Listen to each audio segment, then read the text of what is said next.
go.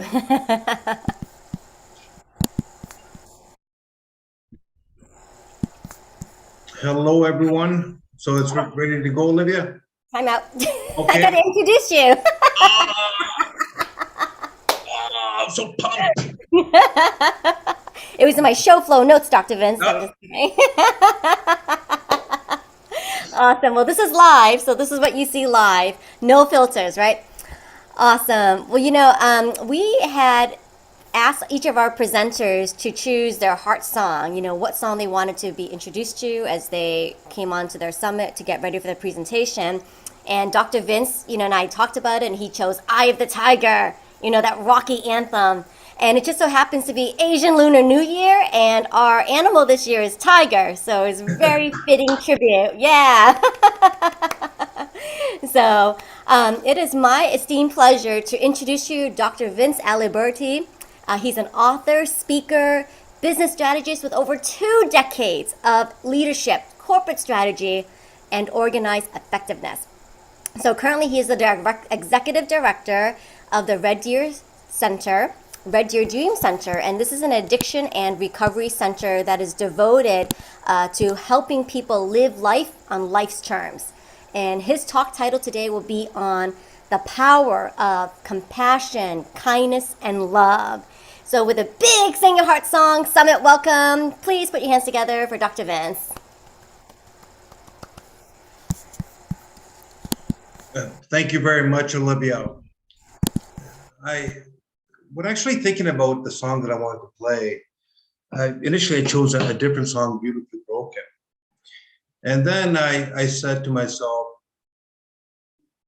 that Rocky theme song, Eye of the Tiger, would have been more appropriate. I'll share with you why.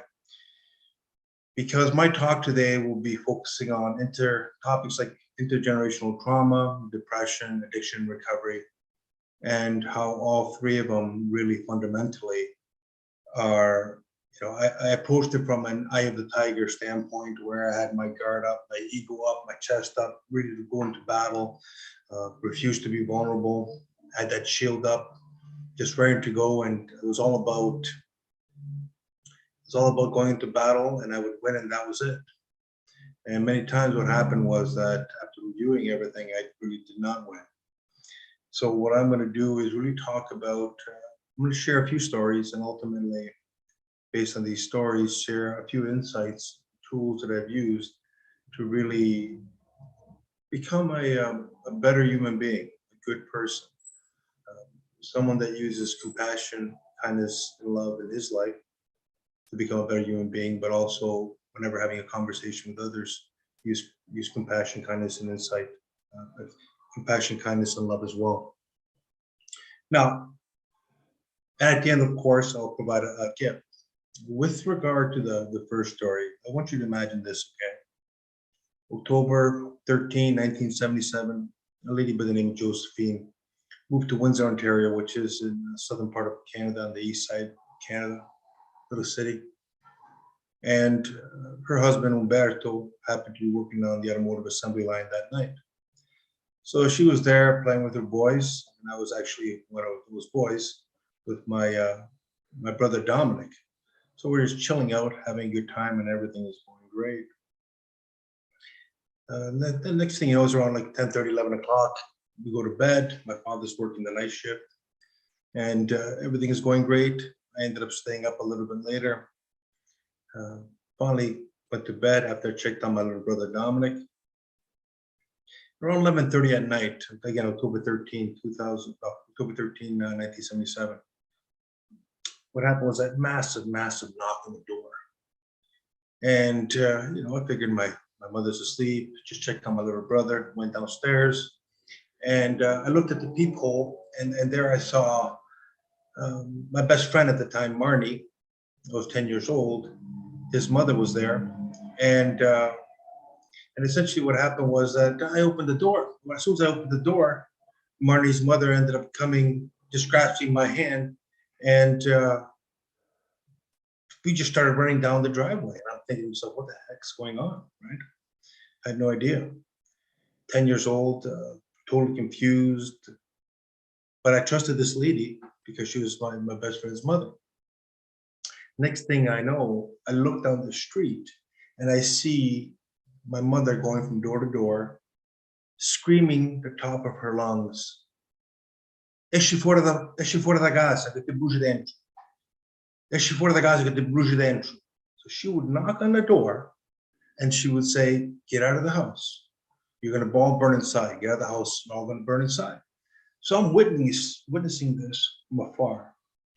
And the next thing I know, when I saw this, she did this to the second house, I ran as fast as I could towards it, right? It's my mother after all, I'm 10 years old.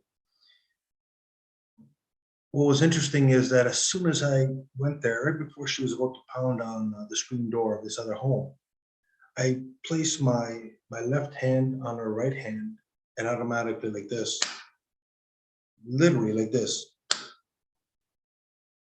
she tuned back into reality. What happened was that I ended up walking home with her, 1219 Air Place, Windsor, Ontario. We sat at the kitchen table. But because she said fire, because she said certain words in Italian and in English, what happened was that police, EMS, fire engines were coming, everything, right? So again, I'm 10 years old, didn't know what to expect. I'm the only one that could speak broken English. My parents couldn't speak any English. My father's working on the night shift. The police came there. I ended up calling my father in the night shift. He ended up coming home, and I was more or less the interpreter between my father and my mother. And that day was a day that I honestly can say, after looking at it, now I'm healthy, but it took a great deal of work, but it really crushed me. It really crushed me because it's someone that I love dearly.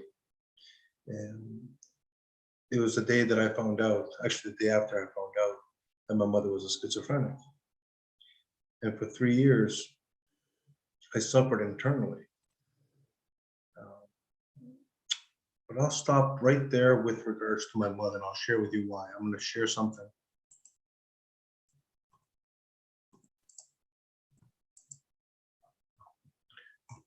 So over time,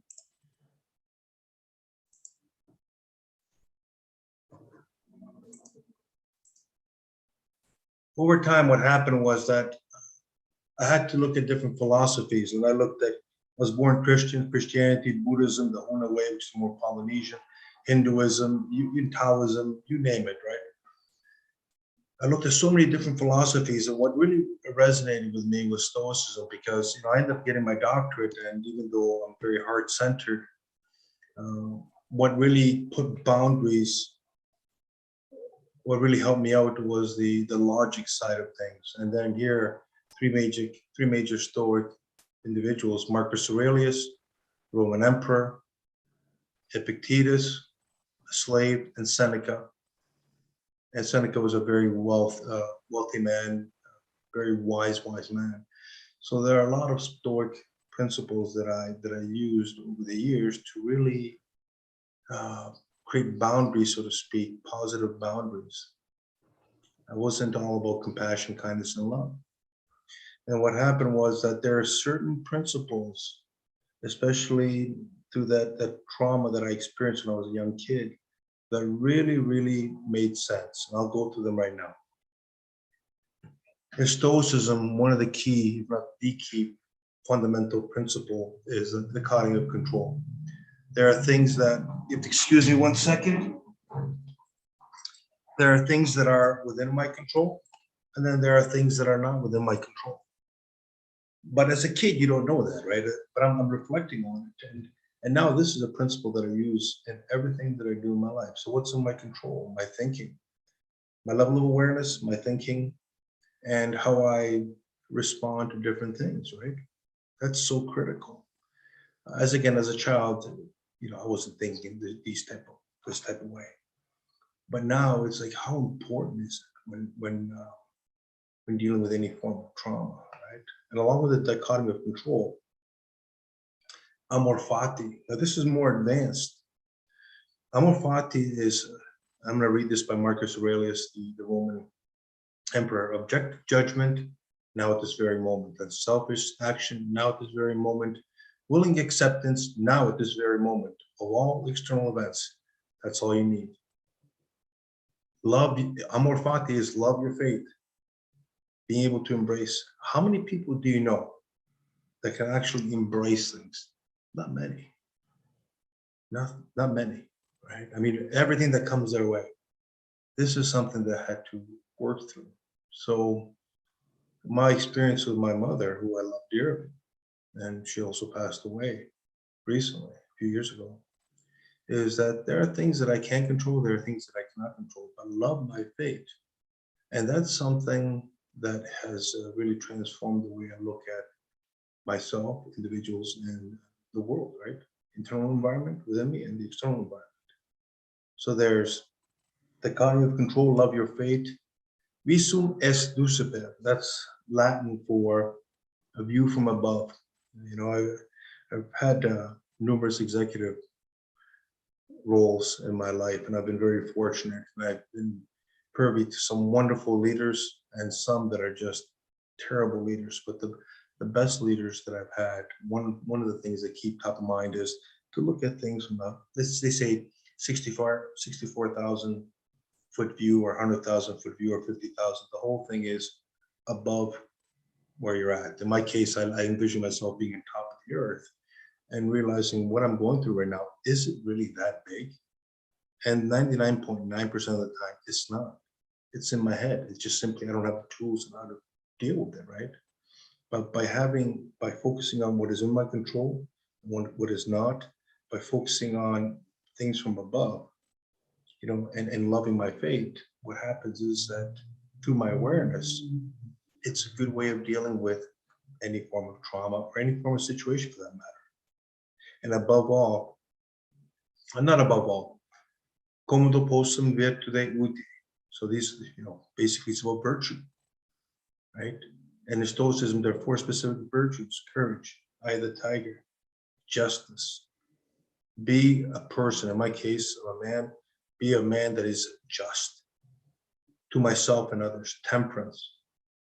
It's always about being calm, cool, and collected, regardless. You know, with the eye of the tiger, you're there in the storm. Be calm in that storm. And just look at an umbrella where courage, justice, and temperance are simply underlie, well, they create the umbrella, they are the umbrella, but wisdom is on top of it, right? You need to be wise whatever you're presented with.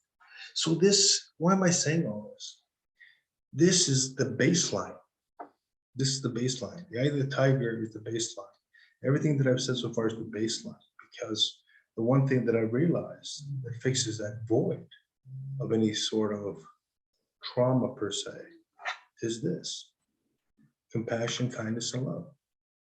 How many times did I remember one time I looked in the mirror, I heard it somewhere, and it said, you know, ask yourself, go in the mirror and see if you can say that you love yourself. I tried it the first time. I just stood there, and I just stood there for 5 minutes, and nothing came out. And then I did it a second time, maybe a few years afterwards, and I said to myself, I do love myself. I do. Do you love other people? I do. You know, and one thing that I've realized over the years is that you need that resiliency to deal with the vulnerability, to be resilient and so forth. But it won't fill the hole. If anyone has a hole of any sort from any form of trauma, it's through compassion, kindness, and love, and that is how it's filled, right? And that really takes me to my next story, and the next story is about me. I think Irma may know one individual in the audience, but most people don't know that I'm a recovering alcoholic. I've been drinking a little over 18 years. But what happened was that after my mother, you know, had that incident with my mother for 3 years, what I did was I just bit my tongue, tried to be a good boy, tried to help my mother and so forth. But the problem is at the age of 13, I ended up drinking the Kool-Aid, in this case wine. My father used to have this huge barrel of wine in the basement, right? Like a massive barrel of wine. And I take a sip every day. But the thing is, the way my father would drink a glass and that's it every night, because my father was an alcoholic. No one in my family is an alcoholic. Every time I took a sip, it just in my whole body, it was an obsession of the mind, and just it paralyzed me, and I wanted more and more and more. But I was scared of my father, so I didn't take more than that little drop every day. And then I said, I have to get out of this house. And sure enough, I started playing soccer, and I was really good at soccer. I did 500 push-ups a day, 500 sit-ups a day, ran 5 kilometers a day. Ended up getting a soccer scholarship at Oakland University in the States. And I said, great, I don't have to deal with this. I can just go there and just chill out. My father can deal with my mother, and it's all good. Well, this is what happened. I woke up every morning, I did 500 push-ups every day, 500 sit-ups every day, ran 5 kilometers, went to every single one of my classes. I went to training, ate dinner, and I got drunk every single night for 5 years until I graduated. It started from the age of 14, really, until age of 34, where I drank every single day. But I thought that was normal. Everyone would drink in college, but I couldn't drink like other people. I said, it's all good. What I'll do is I'll go, when I did my master's, I'll stop drinking then. Same thing. Oh, I do my PhD, I'll stop then. Actually, the drinking I was very creative when I drank, and the way I thought about the world, the way I thought about things was much, much different. But also the thinking wasn't the best either sometimes. But I thought there was no problem with it. I really thought, it's all good, no big deal. And then 1998, I got a job in Atlanta, Georgia, after getting my doctorate, specializing in mergers and acquisitions and foreign direct investment. Everything. I was a statistician, numbers guy. I couldn't stop drinking. Then I moved to Chicago, got a job there. Everything's all cool, And in all honesty, I did love people always. I always did love people. I was in a bad space, and I definitely love my mother, my father, my brother. But the fact of the matter is, I was a messed up person. I was smart as hell, man. I was this, I was that. There are a lot of intelligent people that are in the graveyard. That's what I hear in AA. I still go to AA every day. And I fit that billing, right? In some regards. So what happened was that I started drinking in these bars. I was making really good money.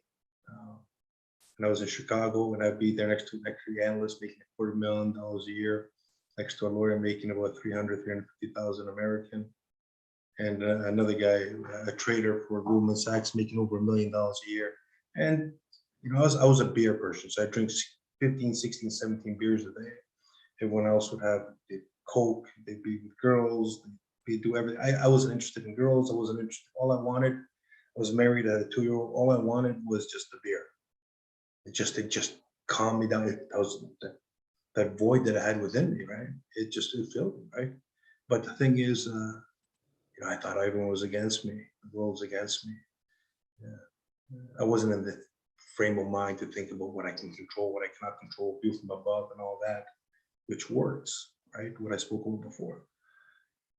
And then one day came December 13, 2003, and I'll never forget this.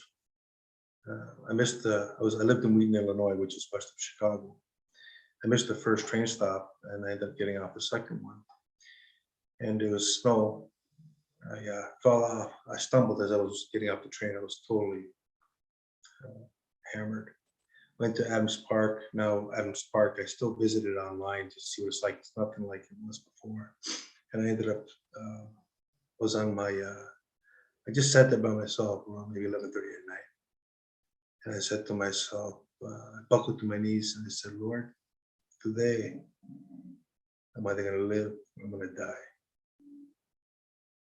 And I'll never forget that. The next thing you know, I need your help because I can't do this myself.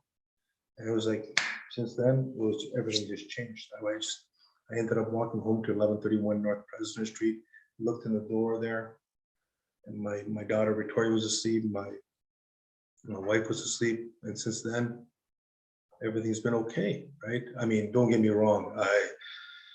for 2 years, I fought it because my ego, it was all my ego, right?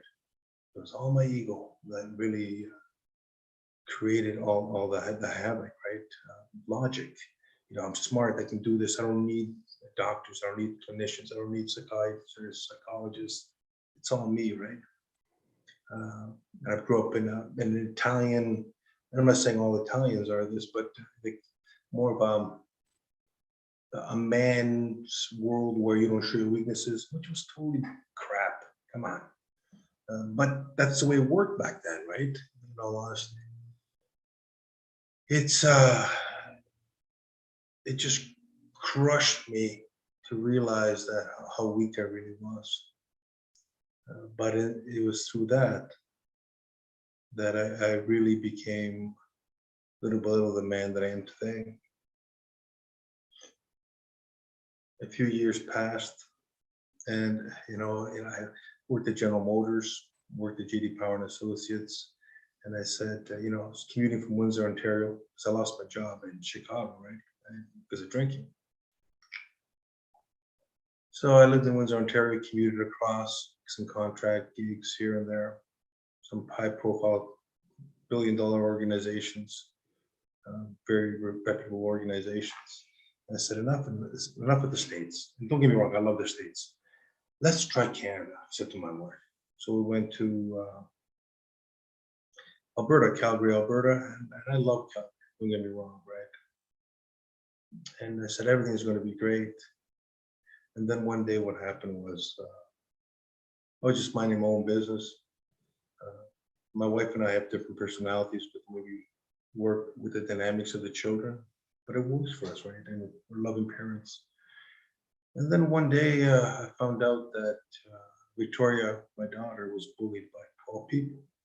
You have to understand, right? You have my mother on one end, schizophrenic. That carried into me. Myself, a little bit, I don't want to attribute it to my mother, but it impacted the way I saw the world.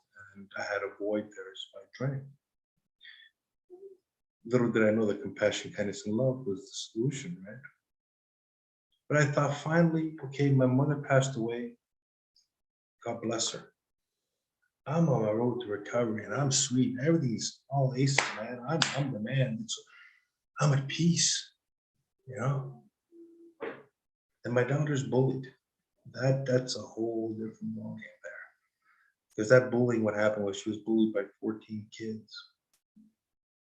When she was bullied, what was interesting was that my wife thought that I would really lose it from a temper standpoint, that I would just go there. And in my drinking, in my addiction, I'd have no problems if something happened and I have to step up, because I wasn't thinking, right? I'd put my life on the line for anything, right? My life meant nothing. I had the kind of thinking that I would have is, today I'm going to walk down and I've done this numerous times, walk down the train tracks, and if the train hits me, so be it. That was my thinking when I was drinking, right? Or people would jump in front of a train in Chicago, another death. I thought I was in the yellow line, and I'd be getting over in a hangover, and I'm saying, I'm this close. All you do is just jump, right? So there's still a lot of recovery I had to do. But I was in a great spot after numerous years, right? Because I found God. And but I didn't really know what God meant to me 100%. Right? I went to a specific program. I found God. I was always Christian, and one thing that I realized is that spirituality is massive when it comes to recovery. But back to my daughter, right? You have all this intergenerational trauma, myself with addiction and recovery, and then my daughter, a lovely, smart, like a wet man, just freaking smart. Smart. I was never that smart when I was 12 years old. And now you're bullying. She starts cutting herself. I had no idea what cutting was. Just, it's a way to deal with the pain, right? And anguish. She did a few other things here and there. Something happened to her that I won't mention here. But One day I remember I was just watching a soccer game, just chilling out, minding my own business. And my daughter, out of the corner of my eye, I was watching my favorite soccer game, and my daughter, out of the corner of my eye, comes down and sits next to me on the couch, and she goes, "Dad." But yeah, what, sweetheart? Yeah, what? Yeah, uh, I need your help. Well, what happened was she ended up slicing her wrist. I had to basically smash the door open, carried her, put her in the passenger seat, drove to the ambulance. Sorry, drove to the hospital, dropped her off there. The doctor took care of her, and I said, "God, please save her. Please save her." Just when I thought I'm recovered, this happens. Next thing you know, we're in a we're in a hospital where they detain her for a while. I'll leave. I won't, yeah, detain her for a while. And I go there and I said to her, "Victoria, how you doing, sweetheart?" "I'm good, Dad. How about you?" "Good." "You know I love you, right?" She goes, "Yeah, I know you do, Dad. I know you do." So then I go outside the door after I kiss her on the forehead, and I say to myself, there are things that I can control, there are things that I cannot control. A view from above. In the grand scheme of things, this will work out. Take a deep breath. If spirituality is that important, God means that much to you, ask the Holy Spirit to penetrate so you can take these 24 hours and enjoy your day while your daughter recovers from what she's going through. Soon enough, she gets out, and I think, this is great. You know, unfortunately, my mother passed away. I'm recovered. I'm working my program, very much into my spirituality, and that's a whole different topic altogether.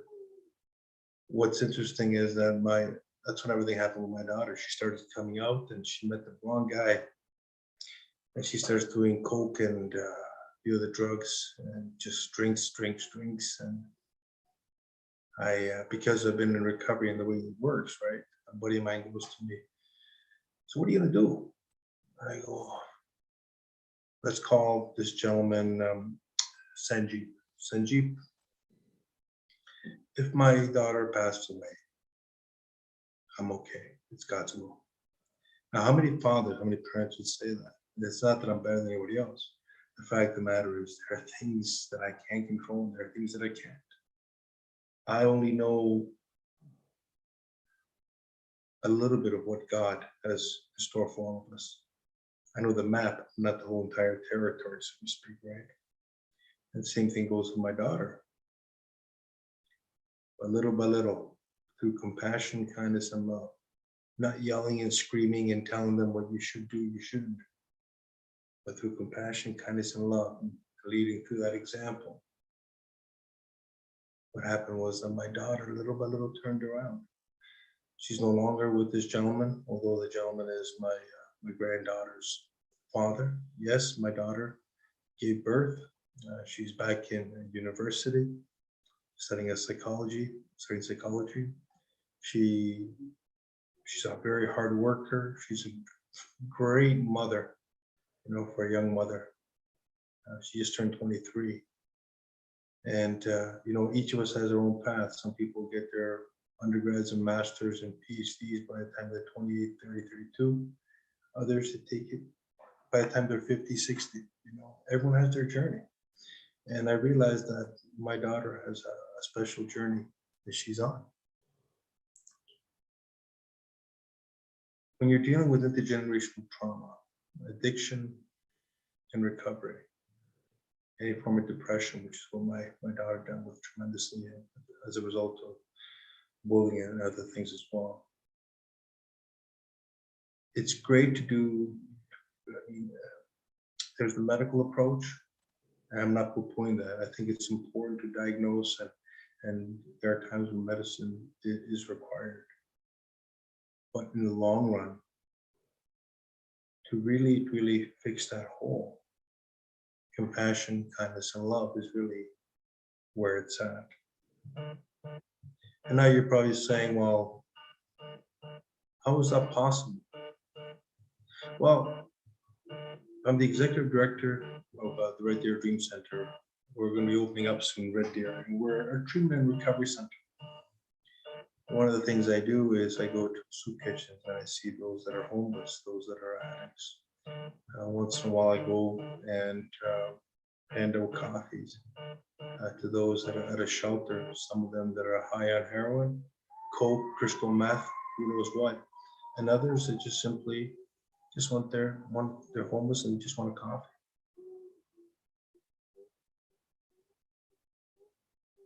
I've also had the experience of working 20 some odd years in the corporate world.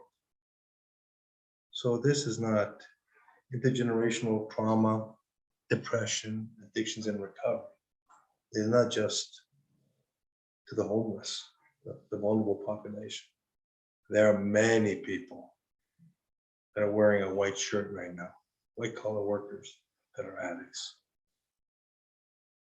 There are many people, lawyers, doctors, engineers, whatever, the traditional white collar, that have a great deal of mental health and many problems with mental health.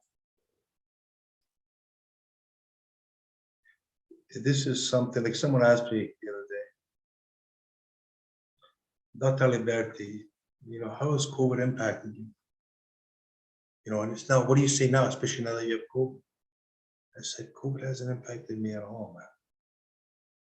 Because what are you talking about? You got COVID right now. You got 3 shots, this and that. And not at all. I can tell you why. Am I going to have the world run my world? Inner world, or my inner world going to run the world by doing God's will? I haven't been impacted, other than being bedridden a couple of days here and there. I haven't been impacted by COVID. What most people are impacted with, I consider noise. When I have when my internal is aligned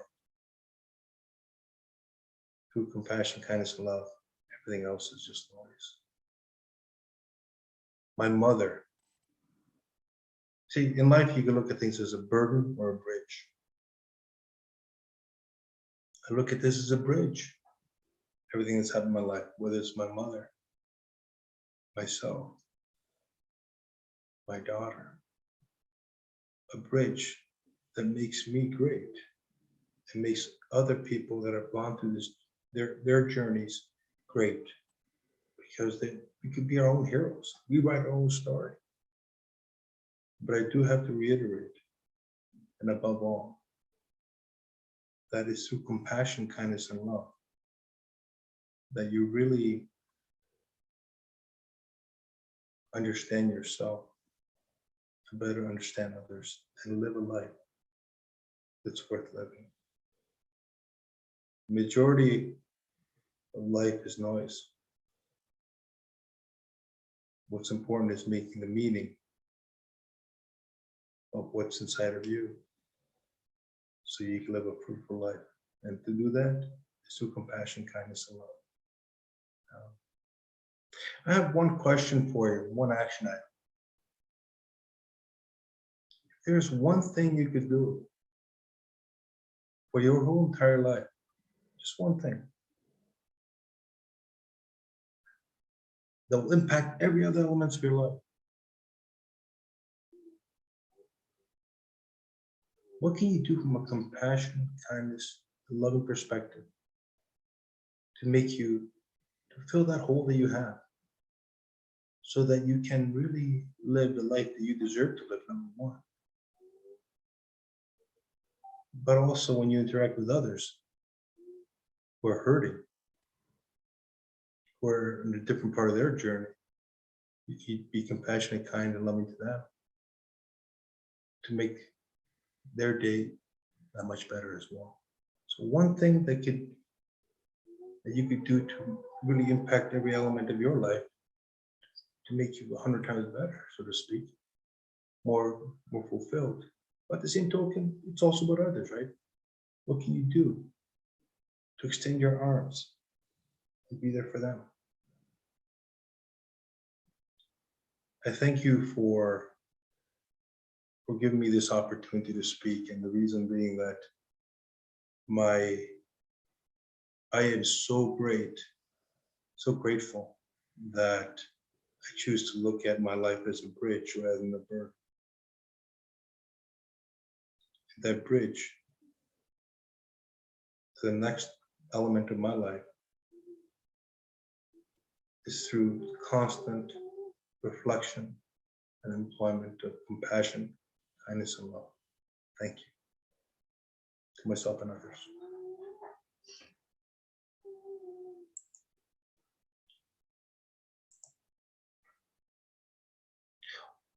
I do want to say one thing though. I have a gift. Can I put the gift in the chat box? Just bear with me right now. It's going to be right there. It's coming. Olivia, I just want to share this with everyone. This book I just recently wrote. It's called A Hero's Journey, Soulful Leadership. I just basically gave people a little snapshot, but every single tool and technique that you could fathom is there under the umbrella of a spiritual premise, right? What I mean spiritual premise is there are things on Hinduism, Taoism, and the Huna Way, and Christianity, and Stoicism, and so forth. And what I do is I add a little put a quote and put my little flavor, expounding on the quote and how it can impact your life. And it's probably my best work, the best out of the 5 books. It's a lot of good tools, but fundamentally though, and I firmly believe this, it's through compassion, kindness, and love that every hole that anyone has can be repaired.